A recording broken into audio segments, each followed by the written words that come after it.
ഇപ്പം എല്ലാവരും ഈ ഒരു പുറത്തേക്ക് മൈഗ്രേറ്റ് ചെയ്ത് പോകുന്ന ടെൻഡൻസി ഒക്കെ ഉണ്ട്. അപ്പം ടൂറിസം ഒരു ഇവിടെ തന്നെ നിന്ന് എൻജോയ് ചെയ്തുകൊണ്ട് തന്നെ ചെയ്യാൻ പറ്റുന്ന ഒരു നല്ല രീതിയിൽ ഇൻകം ഉണ്ടാക്കാൻ പറ്റുന്ന ഒരു ആക്ടിവിറ്റി ആവാൻ പൊട്ടൻഷ്യൽ ഒരു നല്ലൊരു കാര്യമാണ്. ഇപ്പം കൊച്ചിയിൽ തന്നെ എനിക്കറിയാം പലരും ഉണ്ട് ഇവിടെ കൊച്ചി ഹെറിറ്റേജ് പ്രോജക്ട് എന്ന് പറഞ്ഞൊരു ഹെറിറ്റേജ് വോക്ക് ഒക്കെ കൊടുക്കുന്ന ആൾക്കാരുണ്ട്. അതിൽ പാർട്ടിസിപ്പേറ്റ് ചെയ്യുന്ന പലരും എന്ന് വെച്ച് കഴിഞ്ഞാൽ സ്റ്റോറി ടെല്ലേഴ്സ് ആയിട്ട് പ്രൊഫഷണൽസ് ആണ്. അവർ വീക്കെൻഡിൽ എന്താ പറയാ സ്റ്റോറി ടെല്ലേഴ്സ് ആയിട്ട് വന്നിട്ട് ഗൈഡ് സ്റ്റോറി ടെല്ലറിന് വളരെ വ്യത്യാസം. അപ്പം അവര് ആ സ്ഥലത്തിനെ പറ്റി ഡെപ്തിൽ പഠിച്ച് സ്റ്റോറി ടെല്ലേഴ്സ് ആക്ട് ചെയ്യുന്നതിനും ഇൻകം ചെറിയൊരു ഫാക്ടറാണ് അവർക്ക് പലപ്പോഴും എന്താണെന്ന് വെച്ച് കഴിഞ്ഞാൽ പുതിയ നെറ്റ്വർക്കിങ്ങിന് കമ്മ്യൂണിക്കേഷൻ സ്കിൽ ഇംപ്രൂവ് ചെയ്യാൻ വേണ്ടിയിട്ട് പിന്നെ ഒരു വീക്കെൻഡ് ഒന്ന് എൻജോയ് ചെയ്യാൻ വേണ്ടിയിട്ട് ആ രീതിയിലുള്ള പാർട്ട് ടൈം ഓപ്പർച്യൂണിറ്റി മുതൽ ഫുൾ ടൈം വലിയ രീതിയിലുള്ള നല്ല ഫിനാൻഷ്യൽ റിവാർഡിംഗ് ആയിട്ടുള്ള ഓണ്ടർപ്രണർഷിപ്പിന് വളരെ ഓപ്പർച്യൂണിറ്റി ഉള്ളൊരു സെക്ടറാണ് കേരളത്തിന്. കാരണം നമുക്ക് ഇത്രയും കൾച്ചറൽ ഹെറിറ്റേജ് ഉള്ളൊരു സ്ഥലമാണ് നമ്മുടെ നാട്.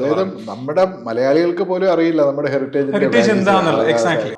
അത് ഒരു ഇന്റർനാഷണൽ ഓഡിയൻസിന് പറഞ്ഞു കൊടുക്കാൻ പറ്റുന്നത് എക്സാക്ട്ലി. അപ്പൊ അതിന് എനിക്ക് തോന്നുന്നു അങ്ങനെ ഒരു സാധനം ചെയ്യണമെങ്കിൽ ഇപ്പം സ്കൂളുകളും കോളേജുകളിലും തന്നെ നമ്മുടെ കുട്ടികളെ അവെയർ ആക്കണം.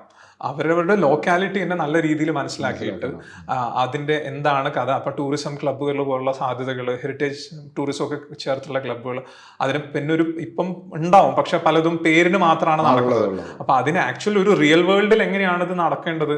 ഈവൻ എനിക്ക് തോന്നുന്നു കോളേജ് കുട്ടികൾക്ക് തന്നെ പാർട്ട് ടൈം ആയിട്ട് എന്താ സൈഡ് ഇൻകം ഉണ്ടാക്കാൻ പറ്റുന്ന ഒരു ഇതുപോലെ തന്നെ ഒരു കാര്യം തന്നെ ഓൾറെഡി ആണ് അത്. അപ്പൊ ആ രീതിയിൽ നമുക്കൊരു ഓറിയന്റേഷൻ ഒക്കെ ചെയ്യാൻ പറ്റുന്ന, പിന്നെ ഞാൻ പറഞ്ഞ പോലെ തന്നെ ഈ ഒരു കമ്മ്യൂണിറ്റി സെന്റേർഡ് ആയിട്ടുള്ള രീതിയിൽ ഒരു ടൂറിസത്തിലേക്ക് കൊണ്ടുവരാൻ എന്നുള്ളൊരു പ്ലാന്, പിന്നെ ഈ ഇന്റർനാഷണലി തന്നെ പലരും ചെയ്ത മിസ്റ്റേക്സ് അവോയ്ഡ് ചെയ്യാനുള്ളത്, പിന്നെ നമ്മുടെ പല സെക്ഷൻസിനെയും എംപവർ ചെയ്യാൻ വേണ്ടിയിട്ട് എങ്ങനെ ഉപയോഗിക്കുക എന്നുള്ളത്, പിന്നെ ഇതേപോലെ തന്നെ പിന്നെ അടുത്ത ഇഷ്യൂ പറയാത്തൊരു നാച്ചുറൽ ഡിസാസ്റ്റേഴ്സ് എപ്പോഴും നമ്മൾ ഫേസ് ചെയ്യുന്നതാണ്.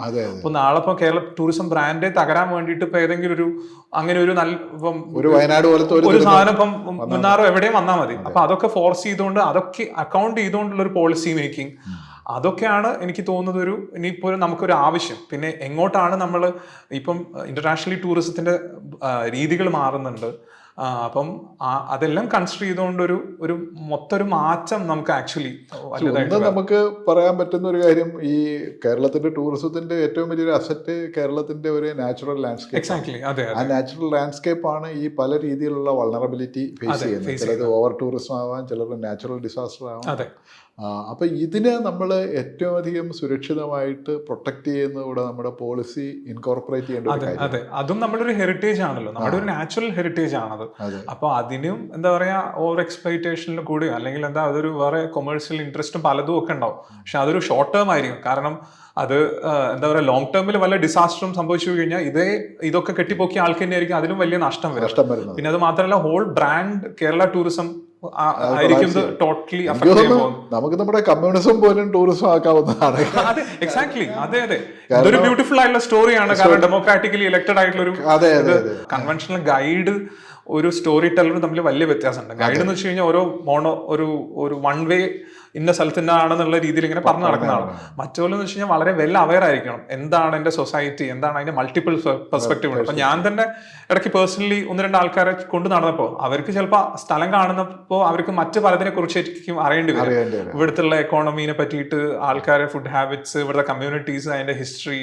ഇപ്പോൾ ലാസ്റ്റ് ഒരു KLF സമയത്ത് ഒരു ഈസ്റ്റേൺ യൂറോപ്പ് എന്നുള്ള ഒരാൾ വന്നു. He was so fascinated about ഇവിടുത്തെ ഈസ്റ്റേൺ ക്രിസ്ത്യൻസ് ആണ് ഇവിടുത്തെ. അപ്പൊ അതിന്റെ ഹിസ്റ്ററി, അപ്പൊ അവിടെ അവർക്ക് കാരണം പലരും പല രീതിയിലാണ് കണക്ട് ചെയ്യുന്നത്. ഒരു ചൈനീസ് ആൾ വന്നു കഴിഞ്ഞാൽ ഇപ്പം ഇവിടെ 1400s മിങ് ഡൈനാസ്റ്റിയുടെ സമയത്ത് ട്രഷർ വോയേജസ് ഉണ്ടായിരുന്നു.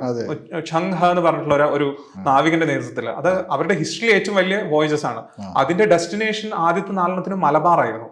അപ്പൊ അങ്ങനെയൊക്കെയുള്ള കഥ അവരോട് പറയാൻ പറ്റുക. അല്ല ഇപ്പൊ ഒരു ഓസ്ട്രേലിയയുടെ ആളാണെങ്കിൽ ഇപ്പം കാലിക്കറ്റിന്റെ കേസിൽ അവരുടെ ഓസ്ട്രേലിയയുടെ ഫൗണ്ടർ കാലിക്കറ്റിൽ കുറെ കാലം പോസ്റ്റഡ് ആയിരുന്നു ആസ് എൻ ഓഫീസർ എന്നുള്ള രീതിയിൽ. അപ്പൊ കൊച്ചിയിലാണെങ്കിലും ഇതേപോലെ തന്നെ കൊടുങ്ങല്ലൂർ എന്നൊക്കെ പറഞ്ഞു കഴിഞ്ഞാൽ ഇന്റർനാഷണൽ സ്പൈസ് ട്രേഡ്, ഒരുപാട് സ്റ്റോറീസ് ഉണ്ടല്ലോ. അപ്പൊ ആ രീതിയിലുള്ള ഒരു സ്വന്തം നാടിനെ പറ്റി നല്ലോണം മനസ്സിലാക്കി അതിനെ പറ്റിയിട്ടുള്ള ഒരു കോംപ്രഹെൻസീവ് പെർസ്പെക്റ്റീവ് ഉള്ള ആൾക്കാർ വളർന്നു നിന്ന് കഴിഞ്ഞാൽ they themselves will figure out ഇതിനെങ്ങനെ സെല്ല് ചെയ്യണം, ഇതിനെങ്ങനെ ചിലപ്പോൾ ഒരു ബിസിനസ് ആക്കണം, അല്ലെങ്കിൽ എന്താ ഇതിൽ നിന്ന് എങ്ങനെ എക്കോണമീനെ ബെനിഫിറ്റ് ചെയ്യുന്ന രീതിയിലാക്കണം, അല്ലെങ്കിൽ കമ്മ്യൂണിറ്റീനെ ഇൻവോൾവ് ചെയ്യണം.